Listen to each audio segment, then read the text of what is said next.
Hi, so today we're going to be talking about Emily Dickinson's A Narrow Fellow in the Grass. So we're going to be marking this for our AICE Lit, so kind of as part of our set text list. So we're going to be focusing on structure, form, and language. We're going to be looking at the rhythm and meter. We're going to be thinking about, of course, the paraphrase, first of all, making sure that we understand what it says.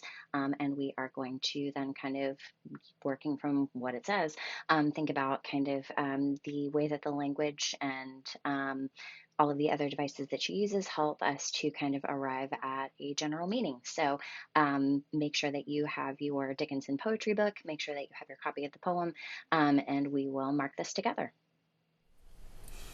Okay, so this is Emily Dickinson's A Narrow Fellow in the Grass. We are going to start with our general paraphrase. So as we are looking at this, we can start with kind of our first stanza. And as we go through, it's talking about a narrow fellow in the grass occasionally rides. You may have met him, did you not? His notice sudden is. Hopefully you guys have all read this and read through the whole thing.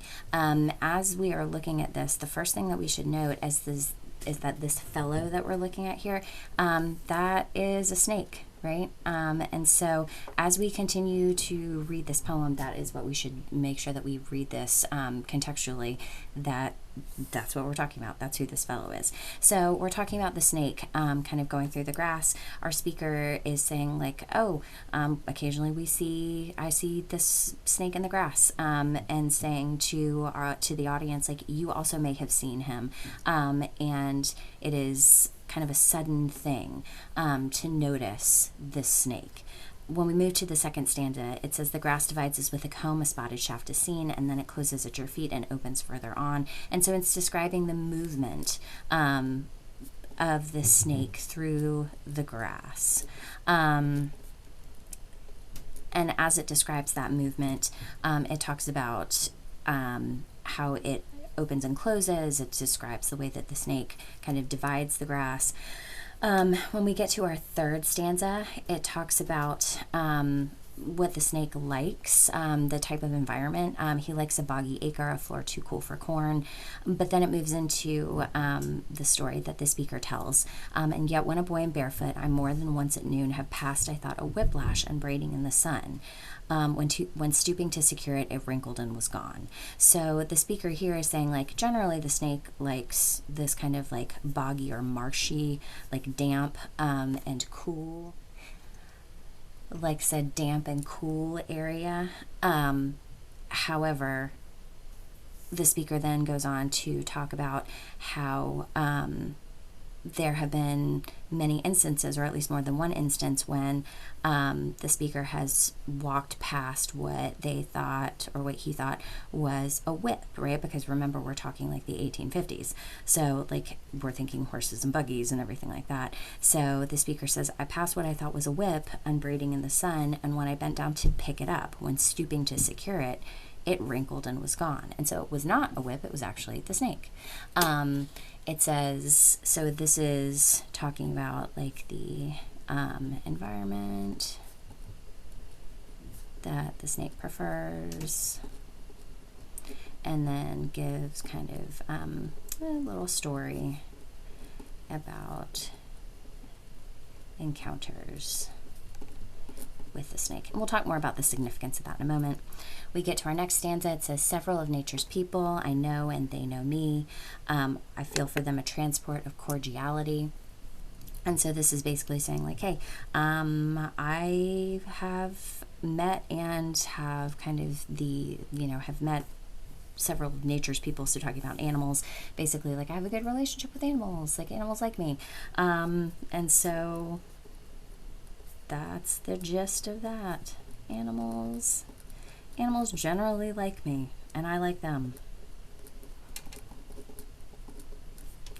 But then we get to our final stanza, and it says, but never met this fellow. So again, that callback to our first stanza, a narrow fellow in the grass. But never met this fellow, attended or alone, so either with other people or by myself, without a tighter breathing and zero at the bone. So it's describing like the kind of reaction to the snake, which is a negative one.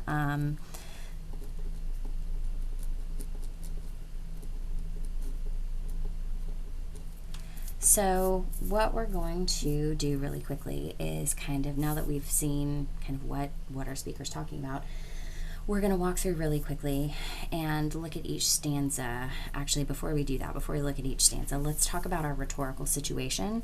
So we have our speaker. Our speaker is not Emily Dickinson. And we know that because it says, yet when a boy and barefoot. Emily Dickinson is not a barefoot boy. So our speaker is this I.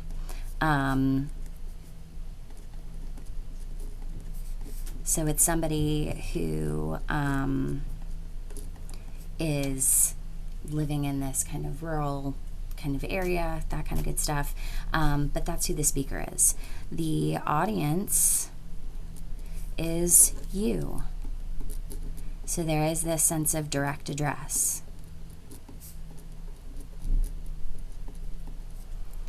And then the subject, of course, is the snake and the way that the speaker feels about it. So we're going to talk about how that gets developed over the course of the poem. So when we get to our first stanza, a narrow fellow in the grass occasionally rides, we have our first kind of major thing here. This is personification, of course, of the snake. But if you also called it a metaphor, I feel like you wouldn't be wrong, because there's a direct comparison between the snake and a person, right? You're saying the snake is a person, which is also personification. So both of those I feel like you could talk about and be correct. And so we have that personification happening. He occasionally rides, and so again that gives him that kind of like agency here, that he is somebody who is making these movements. You may have met him, and we've got that capitalization again. Did you not his notice sudden is? And then I think that idea of suddenness is important, that connotative language there.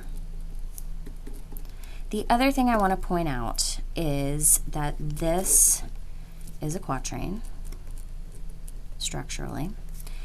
And I'm just going to go ahead and tell you that this is iambic, tetrameter, and trimeter. So iambic, tetrameter are lines 1 and 3. And trimeter are in lines 2 and 4 for right now. So a narrow fellow in the grass occasionally rides. So we can kind of see that happening. We've got our second quatrain. So here's another one, another quatrain.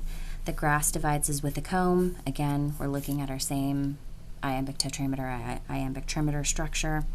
And so it's talking about the grass divides as with a comb, a spotted shaft is seen. We're continuing to talk here about, like we said in our paraphrase, the movement of the snake. We've got this simile. And it's saying the grass divides as with a comb. So we've got that simile comparing the grass to like hair being divided with a comb. And so that shows us, that simile really shows us that precision. The hair is being, or the grass is being divided with that same precision as your hair would be divided with a comb, right? Think about like the part of your hair. And then it talks about we have this repetition, and then it closes at your feet and opens further on. And so we have this kind of like repetition, kind of parallel structure happening right here. And all of that is really to kind of reinforce that movement. And so we have, again, this movement that's happening. It is precise, as we just said. It is sudden, as we saw in the first stanza. And it's also unpredictable because it divides, it closes at your feet, it opens further on. You don't know where it's going to open or close. So these are all kind of the words that we would use to describe this movement. So moving to our next stanza, we would definitely want to note here that there is a shift because we're moving from quatrains to, by the way, an octave. So we see here a longer stanza. We see, first of all, talking about the environment that the snake prefers. And so we've got, I feel like, this kind of imagery, right? Because it's describing, I feel like we can talk about like this tactile imagery, like the boggy, the floor that's too cool for corn. So this kind of imagery of like the damp and the cool areas that he likes. And again, continuing that with that personification or that extended metaphor of the snake as a guy. But we also see this shift here. So this is, the snake likes this like damp, cool environment. When we get to this little story about the speaker's encounter with the snake, he says, "Yet when a boy in barefoot, I'm more than once at noon." When we have this idea of noon, this is important because at noon, and he talks specifically about the noon and the sun, here that is contrasting with our damp and cool imagery, right? We've got the idea that like, oh, the snake is out at noon. He is out in the sun. So we've got the snake, again, more than once, being outside, and laying so still that it's almost disguising itself. I have, he says, "I'm more than once at noon have passed, I thought a whiplash," right?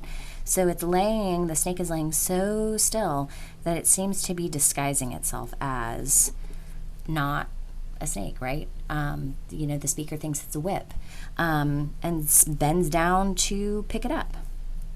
When stooping to secure it, it wrinkled and was gone. And so again, we have that idea of movement that's happening here.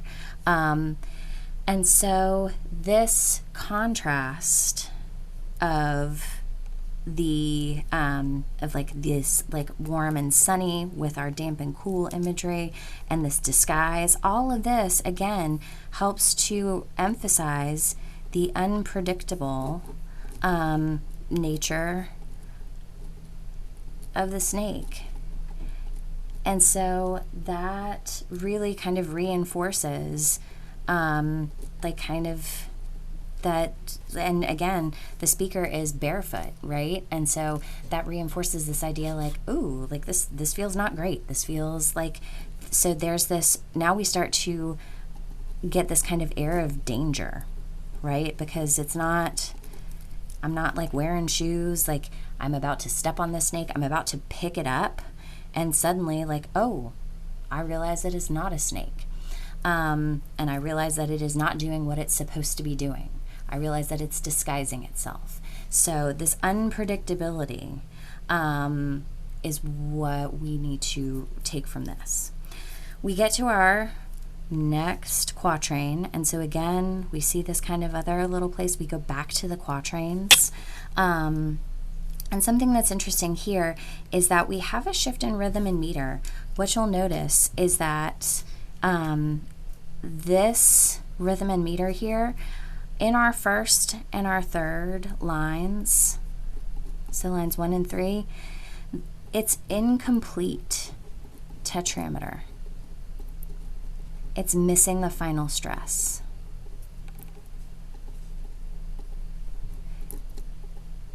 And so it feels all kinds of off balance. So, all of nature's people. So several of nature's people. Did I do that right? Yes, several of nature's people. Yep. Sorry. But we can see that. And again, nature's people, that again is our same kind of idea of like personification, that idea of metaphor for animals. It's emphasizing this idea of like the relationship that the speaker wants to cultivate with animals. And again, I know and they know me. And so again, that repetition also reinforces that. It's not just I know them, they also know me. And she says, I feel for them a transport of cordiality. And so this shows the positive relationship that they have. Also, we get one of our first rhymes here. And I feel like that first rhyme also makes it kind of feel like cozy and reinforces this positivity that's happening. Then, however, we get our next shift. There's a lot of them that are happening here. We get our shift. But I never met this fellow. And again, we get that callback to our first quatrain, quatrain 1. Never met this fellow, attended or alone. So whether they are with someone or by themselves, it doesn't matter. Without a tighter breathing. And I think that assonance, that repeated A sound that's happening there, and those repeated O sounds, like it doesn't matter. So it's showing us, again, like reinforcing that it doesn't matter whether I'm by myself or whether I have people around me, like the feeling is the same. Attended or alone, without a tighter breathing, and 0 at the bone. Another thing to show you or to keep in mind is this same kind of incomplete tetrameter in 1 and 3 is happening in this stanza right here. And so we have this idea of tighter breathing. We have that idea of constriction. I feel like that is what's happening with this meter. Like the meter is actually also constricting and kind of moving itself inward. And so we see the meter constricting just as the breathing of the speaker is constricting, and the same kind of idea of 0 at the bone. And so that also, by the way, constriction. What else constricts? Snakes constrict. This idea of 0 at the bone. This, I feel like, can be read a number of different ways. One of the ways that I read it is this idea of like 0 as far as like temperature. Like this idea of like bone chilling. Like that it like really kind of like chills the speaker to the bone. And so what we see is this like really kind of like descriptive tone, like kind of like objective tone, until we get to really about right here. So our tone is kind of like descriptive.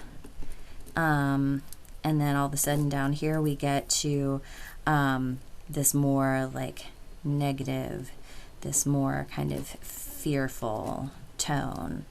And it's not like super overt, but this idea of like the tighter breathing and the 0 at the bone really drives that home for us right there.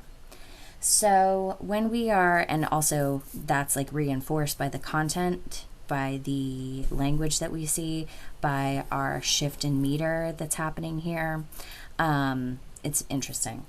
So I feel like what we have is like our speaker is really kind of acknowledging the fact that like there is this kind of like irrational, maybe, because they never say like I've been bitten by a snake, like the snake has attacked me, like this terrible thing has happened to me because of a snake. So they're acknowledging kind of their irrational fear or their irrational like negative emotional response to the snake. And so there we go. This is our general text marking for A Narrow Fellow in the Grass by Emily Dickinson.